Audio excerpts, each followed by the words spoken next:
الحمد للہ رب العالمین والعاقبۃ للمتقین والصلاة والسلام علی سید الانبیاء والمرسلین وعلی آلہ واصحابہ اجمعین، اما بعد فاعوذ باللہ من الشیطان الرجیم، بسم اللہ الرحمن الرحیم،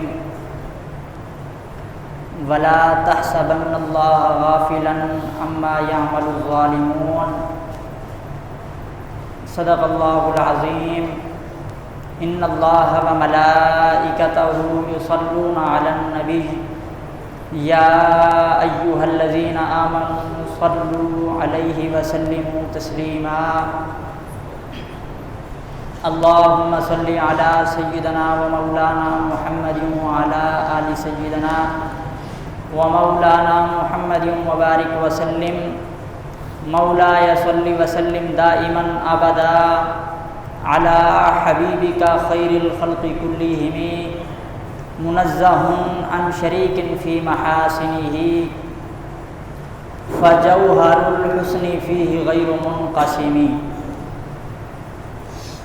اللہ تبارک و تعالی جل جلالہ و عم نوالہ کی حمد و ثنا اور حضور سرور کونین سید الانبیاء امام الانبیاء احمد مجتبی جناب محمد مصطفیٰ صلی اللہ علیہ وسلم کے دربار گوہر بار میں ہدیہ درود و سلام عرض کرنے کے بعد دعا ہے رب کائنات ہم سب کا یہاں مل بیٹھنا اپنی بارگاہ میں قبول و منظور فرمائے۔ آج محرم الحرام شریف کا آخری جمعۃ المبارک ہے۔ آج کے اس جمعۃ المبارک کے موقع پر آپ کے سامنے حضرت امام عالی مقام حضرت امام حسین رضی اللہ تعالی عنہ آپ کی شہادت اور قاتلین امام حسین کا انجام، اس حوالے سے چند باتیں عرض کروں گا۔ دعا ہے رب کائنات مجھے حق اور سچ عرض کرنے کی توفیق عطا فرمائے۔ ابتداً حضرت امام علی مقام کے حوالے سے، آپ کی پیدائش کے حوالے سے ایک بات عرض کر کے پھر شہادت کا عرض کرتا ہوں۔ حضور علیہ السلام کی چچی حضرت ام الفضل رضی اللہ تعالی عنہ آپ حضور علیہ السلام کی بارگاہ میں حاضر ہوئیں اور عرض کرتے ہیں یا رسول اللہ میں نے خواب دیکھا ہے اور اس خواب نے مجھے ڈرا دیا ہے، بڑا بھیانک خواب تھا۔ تو حضور علیہ السلام نے فرمایا کہ اے چچی اپنا خواب بیان فرمائیں۔ تو وہ عرض کرتی ہیں کہ یا رسول اللہ خواب ایسا ہے کہ میں زبان پر لانا بھی مناسب نہیں سمجھتی، ایسا خواب ہے۔ تو حضور نے فرمایا میری چچی اپنا خواب بیان فرمائیں، میں اس کی تعبیر کروں گا۔ تو اب حضور علیہ السلام کی چچی حضرت ام الفضل فرماتی ہیں یا رسول اللہ میں نے خواب دیکھا ہے کہ آپ کے جسم مبارک کا ایک حصہ ایک عضو کاٹ کر میری جھولی میں رکھا گیا ہے، میری گود میں رکھا گیا ہے۔ تو حضور نے فرمایا اے میری چچی یہ ایسا بھیانک خواب نہیں، اس کی تعبیر یہ ہے کہ ان قریب اللہ جناب سیدہ فاطمہ الزہرا کو بیٹا عطا فرمائے گا اور وہ تمہاری گود میں آئے گا۔ اس کی تعبیر یہ ہے کہ ان قریب جناب سیدہ کو بیٹا ہوگا اور وہ آپ کی گود میں آئے گا۔ تو پھر وقت گزرنے کے ساتھ یہ خواب پورا ہوا، اللہ رب العزت نے جناب سیدہ فاطمہ الزہرا کو امام حسین جیسا بیٹا عطا فرمایا اور پھر امام علی مقام حضرت ام الفضل کی گود میں آئے۔ اور پھر حضرت ام الفضل فرماتی ہیں، آپ فرماتی ہیں کہ میں ایک بار حضور علیہ السلام کی بارگاہ میں امام حسین کو لے کر آئی اور حضور علیہ السلام نے حضرت امام علی مقام کو اپنی گود میں بٹھایا۔ فرماتی ہیں تھوڑی دیر گزری کہ میں نے دیکھا کہ حضور علیہ السلام کی چشمان مبارک سے اشک جاری ہیں۔ میں نے عرض کیا رسول اللہ کیا معاملہ ہے، آپ کس لیے روتے ہیں؟ تو حضور علیہ السلام ارشاد فرماتے ہیں اے میری چچی ابھی جناب جبریل امین آئے ہیں اور انہوں نے آ کر مجھے یہ بتایا ہے کہ ان امتی ستقتل ابنی ھذا، کہ میرے اس بیٹے کو میری امت نے قتل کر دینا ہے۔ ابھی آ کر مجھے جبریل نے بتایا ہے کہ میرے اس بیٹے کو میری امت نے قتل کر دینا ہے۔ تو امام علی مقام رضی اللہ تعالی عنہ آپ کی شہادت کا یہ آپ کے بچپن سے ہی علم دے دیا گیا تھا کہ آپ نے شہید کر دیا جانا ہے۔ اور آپ کی چچی فرماتی ہیں حضور علیہ السلام کی چچی کہ حضور نے پہلے بتا دیا تھا کہ جبریل نے یہ خبر دے دی ہے کہ میرے اس بیٹے کو میری امت قتل کر دے گی۔ اور پھر جب وقت آیا تو ایک بار حضور علیہ السلام حضرت امام علی مقام کو اپنی گود میں ایک جانب اور دوسری جانب اپنے شہزادے حضرت ابراہیم کو بٹھائے ہوئے تھے، اور اتنے میں جناب جبریل امین بارگاہ رسالت میں حاضر ہو کر عرض کرتے ہیں رسول اللہ رب العزت ان دونوں کو آپ کے پاس جمع نہیں فرمائے گا، آپ ان میں سے ایک کو اختیار فرمائیں، یا تو جناب ابراہیم اپنے بیٹے کو قربان کریں یا پھر امام علی مقام کو قربان کریں۔ تو اس وقت حضور علیہ السلام نے فرمایا کہ جبریل میں اپنا غم تو برداشت کر سکتا ہوں لیکن اپنی شہزادی کا غم برداشت نہیں کر سکتا۔ چند دن گزرے کہ حضور علیہ السلام کے شہزادے کا وصال ہو گیا، اور اس کے بعد جب بھی حضرت امام علی مقام بارگاہ رسالت میں آتے تو حضور صحابہ سے فرمایا کرتے ہیں صحابہ حسین وہ خوش نصیب ہے جس پر میں نے اپنا بیٹا قربان کر دیا ہے، یہ وہ خوش نصیب ہے جس پر میں نے اپنا بیٹا قربان کر دیا۔ اور پھر یہ حضور علیہ السلام کی حکمت تھی کہ حضور نے اپنا بیٹا قربان کیا، کیونکہ حضور جانتے تھے آج میں حسین پر اپنا بیٹا قربان کر رہا ہوں، ان قریب وہ وقت آئے گا جب حسین دین کی خاطر اپنا پورا خاندان قربان کر دے گا۔ آج میں نے اپنا بیٹا حسین پر قربان کیا ہے، حسین وقت آنے پر اپنا خاندان دین کی خاطر قربان کر دے گا۔ اور امام علی مقام رضی اللہ تعالیٰ عنہ پھر آپ نے یقیناً یہ کر کے دکھایا۔ حضرت امام علی مقام رضی اللہ تعالیٰ عنہ جب یزید تخت حکومت پر آیا تو یزید نے مدینے کے گورنر ولید بن عقبہ کو یہ پیغام بھیجا۔ جب سارے آپ توجہ کے ساتھ سماعت کریں گے، یہ تاریخی حقائق جتنا غور سے سماعت کریں گے تو آپ کے ذہن میں یقیناً بیٹھیں گے۔ جب یزید تخت حکومت پر آیا تو اس نے مدینے کے گورنر ولید بن عقبہ کو پیغام بھیجا کہ تم امام حسین سے بیعت لو، اور چند اور بھی مقتدر صحابہ کے نام لیے کہ انہیں بلا کر ان سے بیعت لے لو۔ اب ولید بن عقبہ نے مروان کو بلایا اور مروان سے مشورہ کیا کہ کیا کرنا چاہیے، تو مروان نے یہ مشورہ دیا کہ تم ان سب کو بلاؤ اور علیحدہ علیحدہ ان سے بیعت لے لو۔ اب مروان کے مشورے کے بعد ولید بن عقبہ نے امام حسین کو پیغام بھیجا کہ آپ تشریف لائیں میرے پاس۔ امام علی مقام گورنر مدینہ ولید بن عقبہ کے پاس پہنچے تو ولید بن عقبہ نے وہاں حضرت امیر معاویہ رضی اللہ تعالیٰ عنہ کے وصال کی خبر سنائی کہ جناب امیر معاویہ کا وصال ہو چکا ہے اور یزید تخت حکومت پر آ چکا ہے، اور اس نے یہ پیغام دیا ہے کہ آپ بیعت کریں، آپ یزید کی بیعت کریں۔ تو اب امام علی مقام فرماتے ہیں کہ میرے جیسا بندہ یزید جیسے کی بیعت نہیں کر سکتا، میرے جیسا یزید جیسے کی بیعت نہیں کر سکتا۔ ہاں اگر مجھ سے بیعت لینا چاہتے ہو تو پورے مدینے والوں کو جمع کرو اور سب سے بیعت لو، جب سب مدینے والے بیعت کر لیں گے تو ان کے سامنے مجھ سے مطالبہ کرنا، تب میں بتاؤں گا کہ میرا جواب کیا ہے۔ اگر بیعت لینا چاہتے ہو پہلے سب کو جمع کرو، ان سے بیعت لو اور آخر میں مجھ سے مطالبہ کرو، میں بتاؤں گا میرا جواب کیا ہے۔ امام علی مقام نے یہ فرمایا اور وہاں سے آپ واپس جانے لگے۔ جیسے امام علی مقام وہاں سے پلٹے تو فوراً مروان نے کہا اے ولید یہیں پر انہیں قتل کر دو ورنہ دوبارہ حسین ہاتھ میں نہیں آئے گا، یہیں پر انہیں قتل کر دو۔ یہ مروان وہ بدبخت شخص ہے جس نے امام علی مقام کے قتل کا مشورہ دیا، اور یہ کتنا بدبخت ہے جناب سیدہ عائشہ صدیقہ فرماتی ہیں، آپ فرماتی ہیں یہ مروان وہ بدبخت شخص ہے کہ جب یہ اپنی باپ کی پشت میں تھا اس وقت حضور نے اس پر لعنت فرمائی تھی، یہ پیدا بعد میں ہوا تھا حضور نے اس پر لعنت پہلے کر دی تھی۔ ایسا بدبخت شخص ہے مروان۔ جب یہ پیدا ہوا اس کا والد حکم حضور کی بارگاہ میں لے کر آیا اسے کہ یا رسول اللہ میرا بیٹا پیدا ہوا ہے، آپ گھٹی عطا فرمائیں، کیونکہ صحابہ کرام کا یہ معمول تھا جب کسی کے ہاں بیٹا پیدا ہوتا حضور کی بارگاہ میں لایا کرتے یا رسول اللہ آپ گھٹی عطا فرمائیں۔ یہ مروان جب بارگاہ رسالت میں لایا گیا کہ یا رسول اللہ آپ گھٹی عطا فرمائیں، حضور نے منہ پھیر لیا، پھر پیش کیا یا رسول اللہ بچہ پیدا ہوا گھٹی عطا فرمائیں، حضور نے منہ پھیر لیا، بار بار حضور منہ پھیرتے رہے اور بالآخر حضور نے فرمایا هو الوضع من الوضع، یہ گرگٹ ہے اور اس کا باپ بھی گرگٹ ہے۔ حضور علیہ السلام نے اس کی ولادت کے وقت بتا دیا تھا یہ گرگٹ ہے۔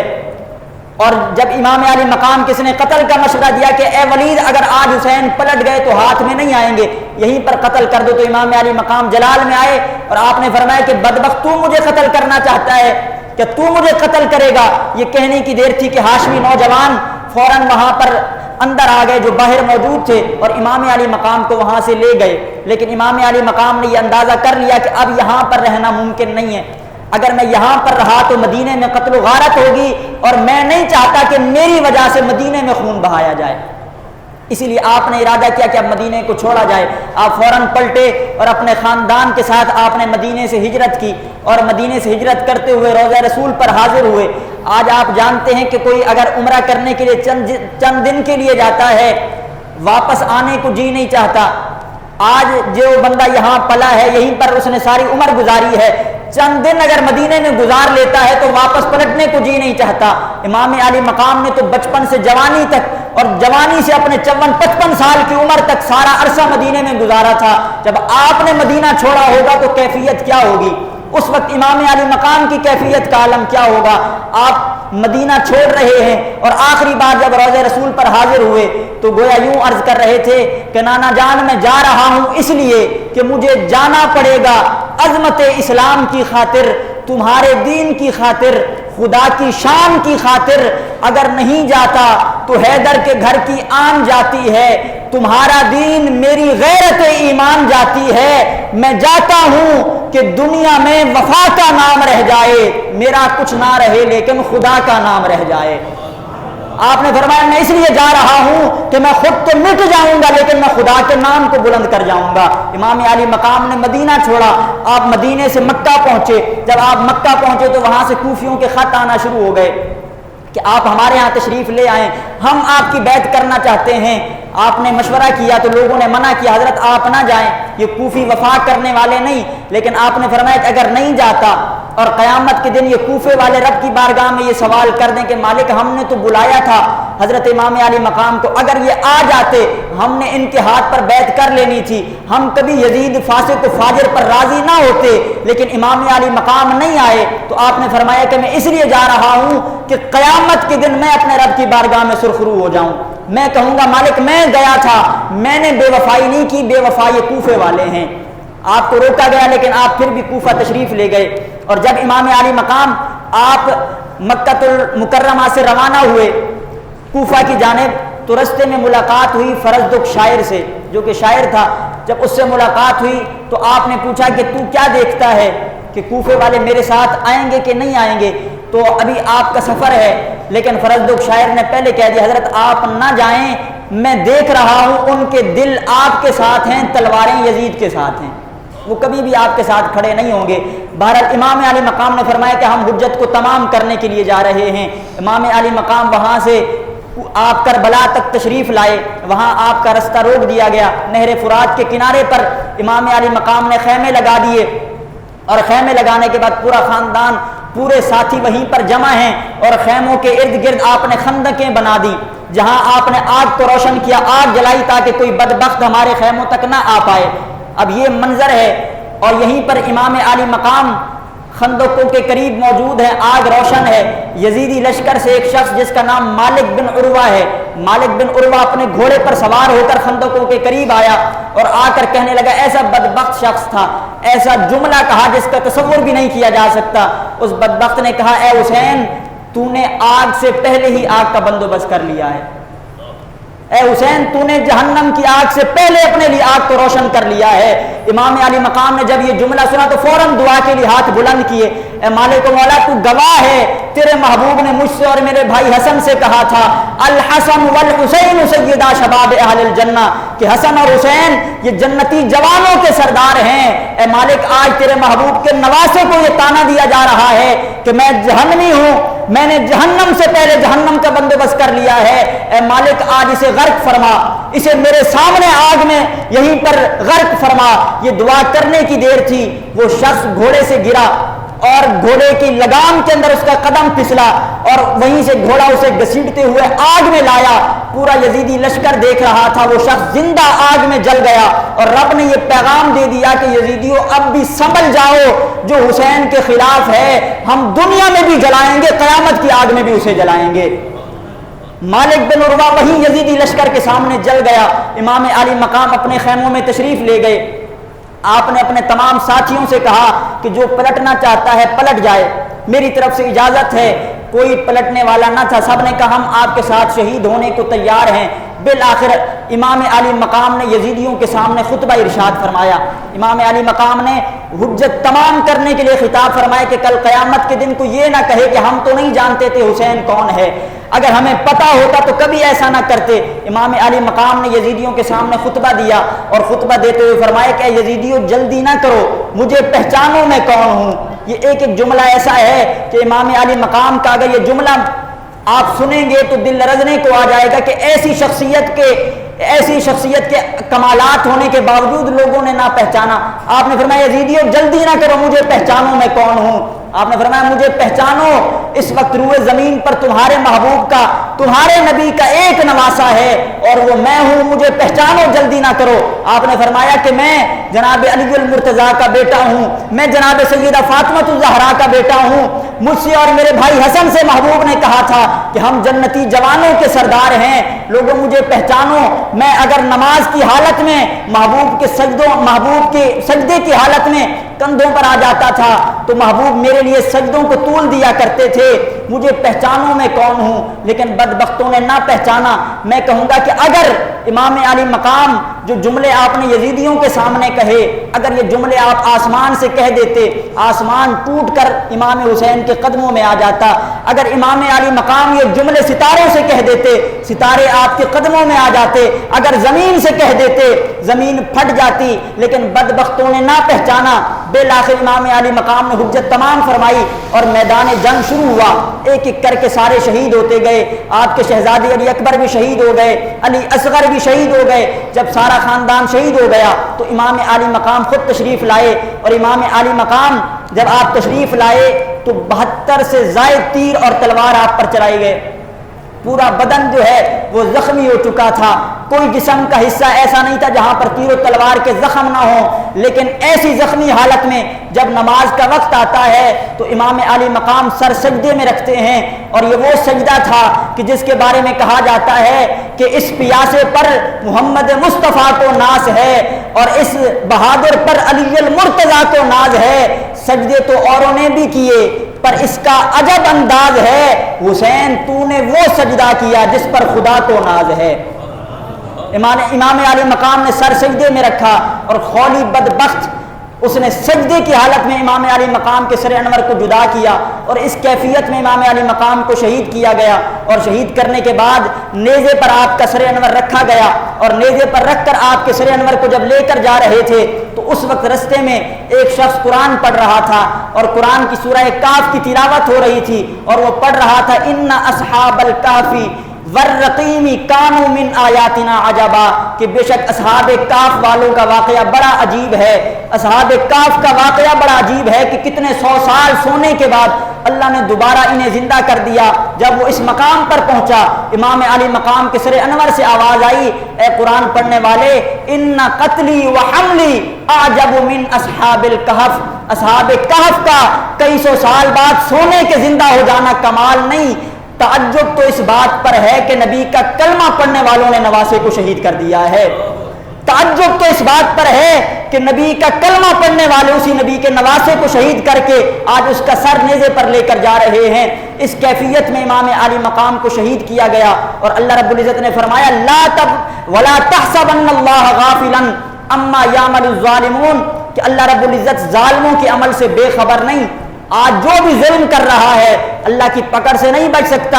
ان بطش ربک لشدید، اللہ کی پکڑ بڑی سخت ہے، کبھی ظلم کرنے والا بچ نہیں سکتا. میں آپ کے سامنے ایک حدیث پاک عرض کرنا چاہوں گا. حضور علیہ السلام ارشاد فرماتے ہیں ایک عورت اپنے رشتہ داروں کے ہاں جانے لگی پچھلی امتوں میں سے. حضور فرماتے ہیں پچھلی امتوں میں سے ایک عورت جو ہے اپنے رشتہ داروں کے ہاں جانے لگی. اس نے ایک بلی پال رکھی تھی. اس نے بلی کو باندھا رسی کے ساتھ اور گھر کے ایک کونے میں باندھ کر چلی گئی، کیونکہ اس نے سوچا کہ شام تک واپس آ جاؤں گی. اگر بلی کھلی رہ جاتی ہے تو یہاں پر گھر کا ساز و سامان خراب ہوگا. حضور علیہ السلام ارشاد فرماتے ہیں وہ جب گئی وہاں جا کر اسے وقت لگ گیا. 2-3 دن بعد جب گھر واپس آئی بلی کیونکہ بندھی ہوئی تھی اسی حالت میں بھوکی پیاسی مر گئی. حضور فرماتے ہیں اللہ نے قیامت تک کے لیے اس عورت کی قبر میں بلی کو مسلط کر دیا ہے اور وہ آج بھی اس کا منہ نوچ رہی ہے، آج بھی اس کو تکلیف ہو رہی ہے، آج بھی اذیت پہنچ رہی ہے. تو میرا سوال یہ، اگر کوئی نادانی کے عالم میں،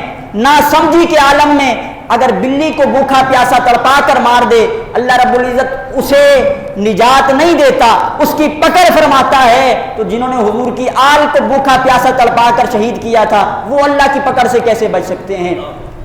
وہ رب تو بڑا قہار ہے جو بلی کو اگر بھوکا پیاسا تڑپانے والوں کو نہیں چھوڑتا تو جنہوں نے آل نبی کو قتل کیا تھا وہ کیسے بچ سکتے تھے؟ اگر میں آپ کے سامنے فقط چند واقعات عرض کروں چند لوگوں کے تو آپ حیران ہو جائیں گے کہ کیسی اللہ رب العزت نے انہیں دنیا کے اندر ذلت کی موت عطا فرمائی۔ چند بڑے نام ہیں جن میں خولی، یہ وہ بدبخت ہے جس نے امام علی مقام کا سر جدا کیا تھا سجدے کے عالم میں۔ خولی اس بدبخت کو مختار سقفی نے پکڑا۔ مختار سقفی اگرچہ بعد میں یہ بندہ بھی مرتد ہو گیا تھا لیکن اس بندے نے قسم کھائی تھی کہ جب تک امام علی مقام کے قاتلوں کو ختم نہیں کروں گا میں سکون سے نہیں بیٹھوں گا۔ مختار سقفی نے جب خولی کو پکڑا اور خولی کو پکڑنے کے بعد اس شخص کو مارا، لیکن پکڑنے کا واقعہ بڑا عجیب ہے۔ جب خولی کو پکڑا گیا یہ اپنے گھر میں چھپ گیا، اسے خبر ہو گئی مختار سقفی کی فوج آ چکی ہے، کسی وقت بھی مجھے پکڑ کر مار دیں گے۔ وہ گھر کے کونے میں چھپ گیا اور اپنی بیوی سے کہہ دیا جب مجھے تلاش کرنے کے لیے آئیں تو تم نے کہنا وہ گھر میں موجود نہیں، میں فلاں جگہ چھپ رہا ہوں۔ جب اسے پکڑنے کے لیے فوج آتی ہے تو بیوی خود پکڑ کر بتاتی ہے کہ فلاں جگہ چلے جاؤ وہاں چھپا ہوگا، وہاں سے پکڑ لو۔ جب خولی کو پکڑ کر لائے تو اس نے کہا کہ میں نے تجھے کہا تھا کہ نہیں بتانا، میں تیرا شوہر ہوں، تو نے میرا راز فاش کر دیا، تو نے مجھے فوج کے حوالے کر دیا۔ تو اس بیوی نے کہا وہ بدبخت جو اپنے نبی کے نواسوں کا وفادار نہیں ہو سکتا میں اس سے کیسے وفا کروں؟ جو اپنے نبی کے نواسوں کا وفادار نہیں ہو سکا میں نے ایسے شخص سے وفا کر کے کیا کرنی ہے؟ اس خولی بدبخت کو ایسے پکڑا گیا اور ظلماً اس بندے کو جو ہے اور بڑے دردناک طریقے سے اس بندے کو جو ہے قتل کیا گیا۔ اور عمر ابن سعد جب اسے مارا گیا تو یہ بڑھاپے کے قریب تھا۔ عمر ابن سعد کیونکہ واقعہ کربلا کے اندر چند لوگ جو ہیں وہ مرکزی کردار کی حیثیت رکھتے ہیں، جن میں عمر ابن سعد ہے، ابن زیاد ہے، شمر ہے اور یزید ہے۔ جب عمر ابن سعد کو پکڑا گیا تو اس کے گھر پیغام بھیجا مختار سقفی نے کہ ہم بلا رہے ہیں ہمارے پاس آ جاؤ۔ مختار سقفی کا جب پیغام گیا تو عمر ابن سعد نے اپنے بیٹے کو بھیجا، اور جب بیٹا آ گیا تو مختار سقفی نے کہا کہ تیرے بابا کو بلایا تھا میں نے، تیرے باپ کو بلایا تھا، تو کیسے آیا؟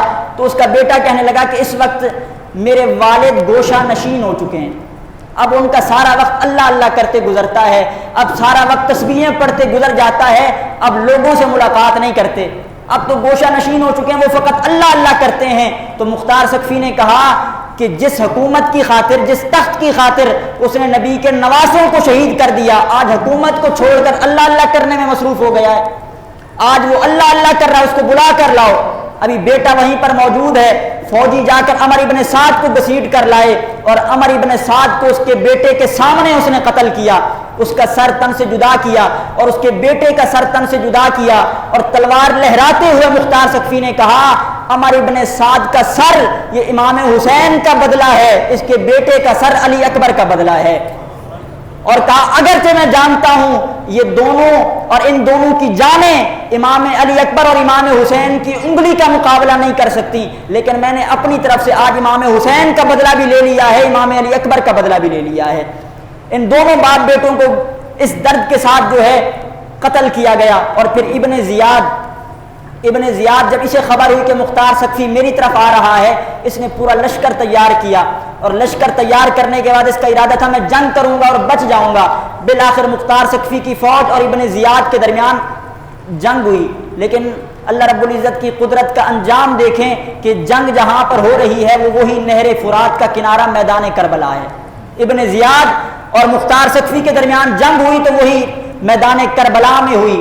اور پھر اس سے زیادہ تعجب کی بات یہ ہے کہ جس دن ابن زیاد کو وہاں شکست ہوئی اور جس دن اس کا سر قلم کیا گیا جمعے کا دن اور 10 محرم الحرام کی تاریخ تھی۔ 10 محرم الحرام اور جمعے کے دن ابن زیاد کو وہیں پر قتل کیا گیا، اور ابن زیاد کا سر جب مختار سقفی کے سامنے لایا گیا تو اس نے کہا آج اللہ رب العزت نے ظالموں کو اپنے انجام تک پہنچایا ہے۔ آج سے کچھ سال پہلے اس دربار اور اس جگہ پر امام حسین کا سر تھا، آج اسی جگہ پر اللہ نے حسین کے قاتلوں کا سر رکھوا دیا ہے۔ اس طریقے پر اللہ رب العزت نے ایک ایک ظالم سے انتقام لیا، اور بالآخر یزید، اگرچہ یزید پہلے ہی مر چکا تھا لیکن آخر میں ذکر اس لیے کر رہا ہوں کہ یہ مرکزی بندہ تھا، اسی نے تخت کے اور حکومت کے لالچ میں آ کر حضور کے نواسوں کو شہید کروایا۔ یزید اس نے کیا سب کچھ کہ مجھے حکومت مل جائے گی، میری حکومت باقی رہے گی، لیکن اللہ رب العزت کا انتقام دیکھیں کہ یزید 3 سال اور کچھ مہینے حکومت پر رہا اور پھر مر گیا۔ فقط 3 سال کی حکومت، 3 سال اور چند مہینے حکومت کر کے چلا گیا، اور 61 سن ہجری کے اندر امام حسین کو شہید کیا جاتا ہے، اور 61 سن ہجری کے 2 سال بعد یزید کو جو ہے یزید خود بخود مر گیا۔ اور اس کے بہرحال مرنے کے 2 واقعات ہیں، کیونکہ تاریخی واقعات میں بسا اوقات اختلافات ہوتے ہیں۔ 2 قول ملتے ہیں کہ یزید کو کیسے مارا گیا۔ ایک قول تو ملتا ہے کہ یہ خود بخود مرا تھا، ایک قول یہ ملتا ہے کہ اسے قتل کیا گیا تھا۔ ایک قول یہ ہے کہ یہ قتل ہوا تھا، ایک قول یہ ہے خود بخود مرا۔ جو کہتے ہیں یہ خود بخود مرا تھا وہ واقعہ نقل کرتے ہیں کہ دراصل یزید کو لقوے کا دورہ پڑا، اور ایسا خطرناک دورہ پڑا کہ یہ تڑپ رہا تھا، اور اس کی زبان پر یہی تھا العطش العطش، کہ مجھے پانی پلاؤ، مجھے پیاس لگ رہی ہے، پیاس لگ رہی ہے، مجھے پانی پلایا جائے۔ کہتے ہیں جب اس کے درباری پانی لے کر آتے اور اس کے گلے میں پانی ڈالتے تو ایسا محسوس ہوتا جیسے کسی نے گلے پر بند لگا دیا ہے، پانی اندر داخل ہی نہیں ہوتا تھا، پانی منہ تک رہ جاتا تھا۔ 3 دن تک یہ زندہ رہا لقوے کا دورہ پڑنے کے بعد، اور 3 دن تک اسے پانی پلایا جاتا رہا، پانی حلق سے نہیں اترا۔ اور دوسرا واقعہ یہ بیان کیا جاتا ہے کہ کیونکہ یہ زانی بھی تھا، شرابی بھی تھا، ایک عورت کے عشق میں آ گیا اور اس سے ملنے کا ایک ٹائم مقرر ہو گیا کہ فلاں جگہ پر ہم نے ملنا ہے۔ اس عورت نے تنہائی میں بلایا، شراب کے مٹکے بھی ساتھ تھے۔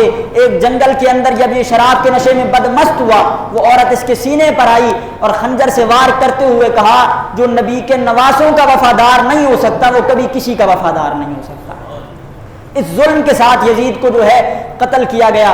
جو بھی امام عالی مقام کے قتل میں شریک ہوئے، مختار سقفی نے ہر ایک کو جو ہے واصل جہنم کیا، ہر ایک کو مارا، لیکن وہ خود بڑا بدبخت تھا اور اس نے بالآخر نبوت کا دعویٰ کر دیا، اور نبوت کا دعویٰ کر کے وہ بندہ مردود ہو گیا۔ لیکن اس نے تمام امام حسین کے جو بھی قاتلین تھے سب کو اس نے جو ہے اپنے انجام تک پہنچایا۔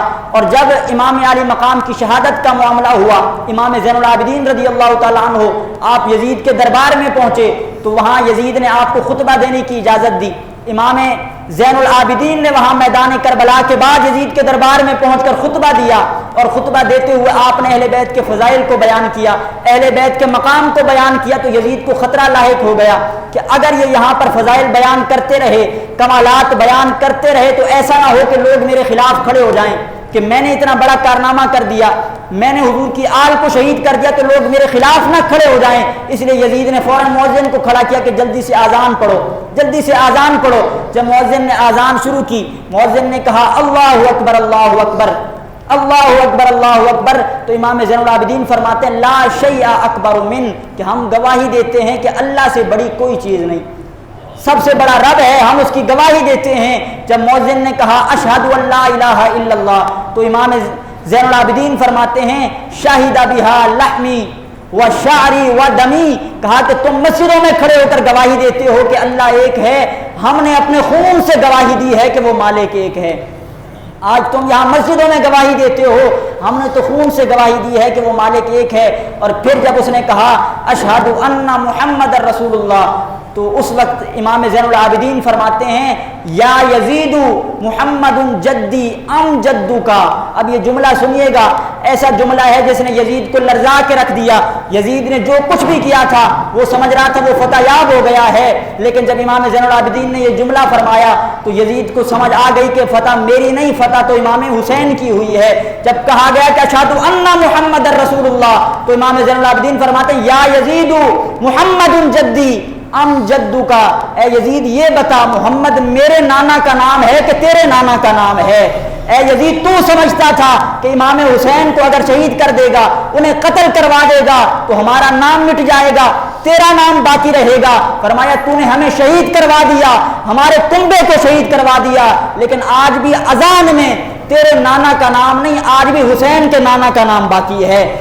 تو آج ہمارے خاندان کو ختم کروا کے بھی ختم ہو جائے گا اور قیامت تک حسین کا نام باقی رہے گا۔ اور یہ حقیقت ہے کہ امام عالی مقام کا نام کبھی ختم ہونے والا نہیں، امام عالی مقام کا نام بھی زندہ رہے گا، ان کا نشان بھی زندہ رہے گا، اور امام عالی مقام کا مشن بھی زندہ رہے گا۔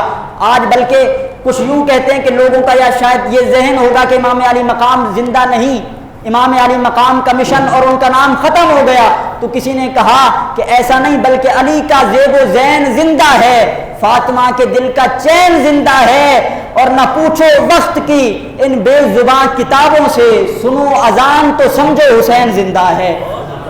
اگر آج مسجدوں میں اذان باقی ہے تو یہ امام علی مقام کا صدقہ ہے، کیونکہ اگر امام علی مقام شہید نہ ہوتے تو کسی شاعر نے بڑا خوب کہا کہ حسین گر نہ شہید ہوتا تو آج گھر گھر یزید ہوتا، نبی کی سنت عیاں نہ ہوتی، خدا کے گھر میں اذان نہ ہوتی۔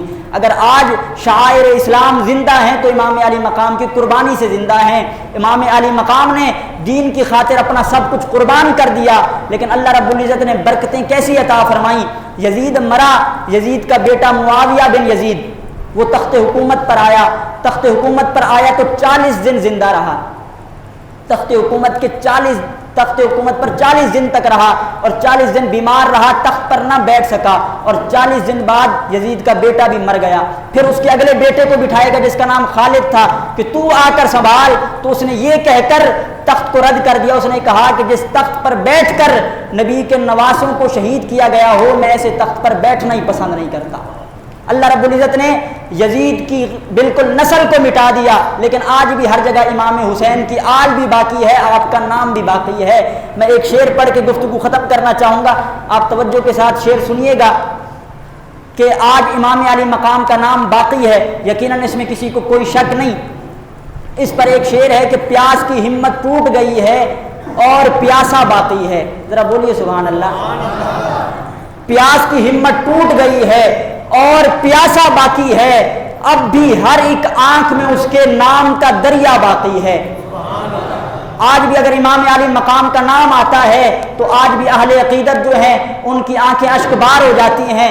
آج بھی امام علی مقام کا نام سنا جاتا ہے تو لوگوں کے دل بھی رو رہے ہوتے ہیں، آنکھیں بھی رو رہی ہوتی ہیں۔ اس لیے کسی شاعر نے بڑا خوب کہا کہ پیاس کی ہمت ٹوٹ گئی ہے اور پیاسا باقی ہے، اب بھی ہر ایک آنکھ میں اس کے نام کا دریا باقی ہے، اور خنجر تیر کمانے پھالے تلواریں سب ٹوٹ گئی، سب اسلحے والے فان ہوئے ہیں، وہ نہتہ باقی ہے۔ جو اسلحے والے تھے آج ان کا نام کوئی نہیں جانتا، لیکن امام علی مقام جن کے پاس نہ خنجر تھا نہ تیر تھے، لیکن آج بھی زمانے میں نام باقی ہے۔ اس لیے کہا خنجر تیر کمانے پھالے تلواریں سب ٹوٹ گئیں، سب اسلحے والے فان ہوئے ہیں، وہ نہتہ باقی ہے، اور دنیا والے گر سمجھو تو جیت اسی کو کہتے ہیں۔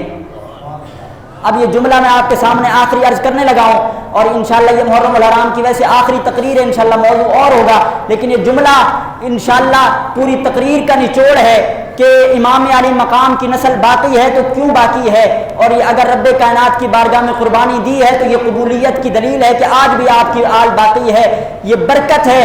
کیا کہ دنیا والے گر سمجھو تو جیت اسی کو کہتے ہیں، سارا کنبہ قتل ہوا اور سارا کنبہ باقی ہے، سارا کنبہ قتل ہوا اور سارا کنبہ باقی ہے۔ کہ آج دیکھا جائے تو امام علی مقام کی ساری اولاد وہاں پر قتل کر دی گئی، ساری اولاد شہید کر دی گئی، فقط امام زین العابدین زندہ رہے، امام حسین کی آل سے، امام حسن کی آل سے حضرت حسن مصنع زندہ رہے۔ لیکن اللہ نے برکت ایسی عطا فرمائی ہے، آپ جہاں چلے جائیں امام حسن کی اولاد بھی نظر آئے گی، امام حسین کی اولاد بھی نظر آئے گی، لیکن پوری دنیا کا سروے کر کے دیکھ لیں کہیں پر یزید کی نسل نظر نہیں آئے گی، شمر کی اولاد نظر نہیں آئے گی، کہیں پر ابن زیاد کی اولاد نظر نہیں آئے گی۔ یہ رب کائنات پیغام دے رہا ہے کہ جو بھی نبی کی آل کے خلاف کھڑا ہوا، ہم نے انا شانیہ کا هو الابتر کے تحت محبوب کے دشمنوں کی نسلیں ختم کر دی ہیں، اور قیامت تک محبوب کی آل زندہ رہے گی۔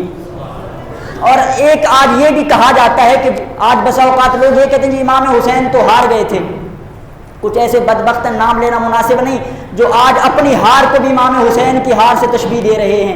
آپ جانتے ہیں بہرحال کسی کا نام لینا مناسب نہیں، جو آج اپنی تعداد کو کہتے ہیں جی امام حسین کے ساتھ بھی تو بندے تھوڑے تھے، اگر ہمارے ساتھ تھوڑے ہیں، معاذ اللہ امام حسین کے ساتھ مثال دینے کو بھی ہم مناسب نہیں سمجھتے۔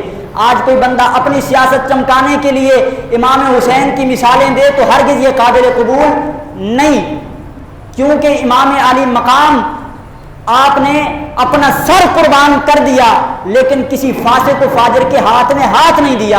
اور آج ہم سر بچانے کے لیے ہاتھ دینا قبول کر لیتے ہیں، لیکن امام علی مقام نے یہ نہیں کہا تھا کہ حسین یزید کی بیعت نہیں کرے گا. یہ جملہ بڑا قابل غور جملہ. یہ نہیں فرمایا تھا کہ حسین کبھی یزید کی بیعت نہیں کرے گا، بلکہ فرمایا میرے جیسا اس جیسے کی بیعت کبھی نہیں کرے گا.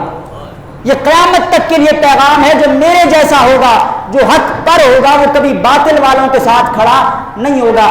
آج کہا جاتا ہے جیت ہار کا معیار کیا ہے، کئی معیار بیان کیے جاتے ہیں، لیکن جیت اور ہار کی ایک تعریف یہ بھی ہے کہ جب اکھاڑے میں میدان سجتا ہے، جب اکھاڑا لگتا ہے تو کہتے ہیں جس کے ہاتھ میں اکھاڑا رہ جائے اسی کی جیت مانی جاتی ہے.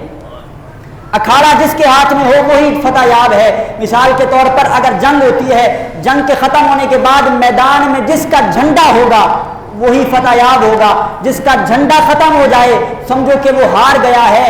اگر جیت اور شکست کا یہی معیار ہے کہ جس کا جھنڈا ہے وہی فتح یاب ہے، تو آج بھی میدان کربلا میں جا کر دیکھو کہیں یزید کا جھنڈا نہیں بلکہ ہر جگہ حسین کے جھنڈے نظر آئیں گے. آج بھی امام علی مقام کا نام زندہ ہے. دعا ہے رب کائنات کی بارگاہ میں رب کائنات ہمیں امام علی مقام کی تعلیم کے مطابق زندگی گزارنے کی توفیق عطا فرمائے. وآخر دعوایا ان الحمد للہ.